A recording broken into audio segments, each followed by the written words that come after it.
It really gets to me when people forget that Neymar was already 22 when he arrived in Europe.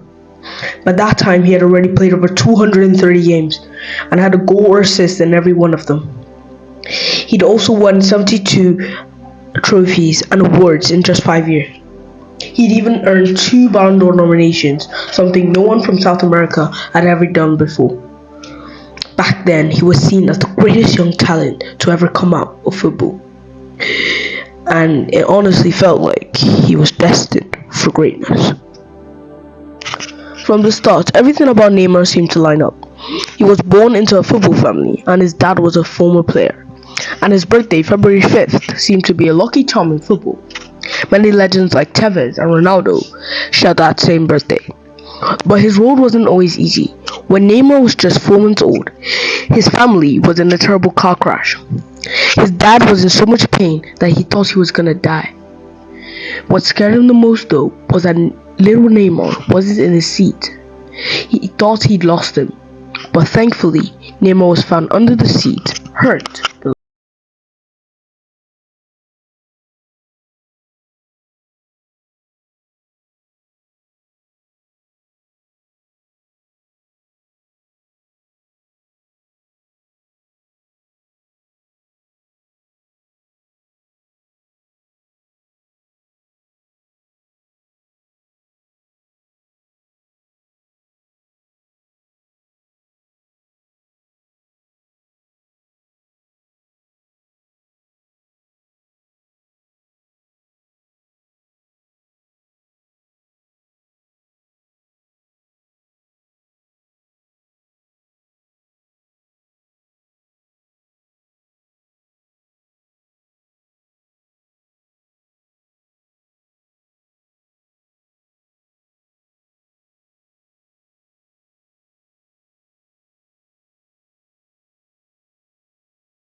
Santos tried to keep him by offering to build a team around him. They even had Pele call him up to talk to him into staying. But it wasn't just about money. Neymar was starting to feel at home in Brazil, and he knew the time wasn't right to leave. But that didn't mean his rise was without hurdles. Despite all his success, he missed out on the 2010 World Cup, which was a huge disappointment for him and the Brazilian fans who were hoping to see him shine alongside legends like Ronaldinho. By 2011, Neymar had become the most talked about player in Brazil. His performances were consistently jaw-dropping, and he was on fire in the Copa Libertadores.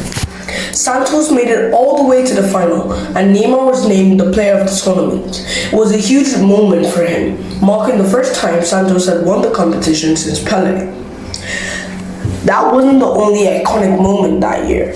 Neymar had an unforgettable game against Flamengo, in which he scored a brilliant goal and made headlines across the world. Neymar kept delivering, and soon he was racking up the awards. He won the prestigious Un Concorde, which is given to the greatest Brazilian players, and joined Pele as the only recipient. Even with all this success, he was still a kid in many ways, figuring out how to handle his fame and talent. One thing that caused some drama was his famous Paradinha technique. It was a penalty technique, where he'd stop right before shooting to fool the keeper.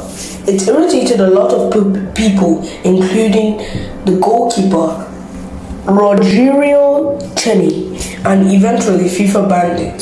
Neymar had to adjust, and though it caused some hiccups, he kept going, still racking up goals and assists. 13. After a few more seasons of dazzling performances, Neymar made the big decision to leave Brazil. After rejecting offers from top European clubs like Chelsea and Real Madrid, he finally chose Barcelona. The first transfer fee has always been a mystery, but some sources say it was about 57 million euros, while others believe it was much higher.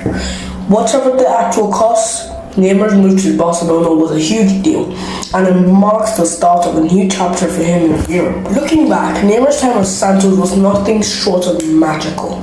He'd achieved so much by such a young age, scoring 138 goals and setting 65 assists in 230 matches.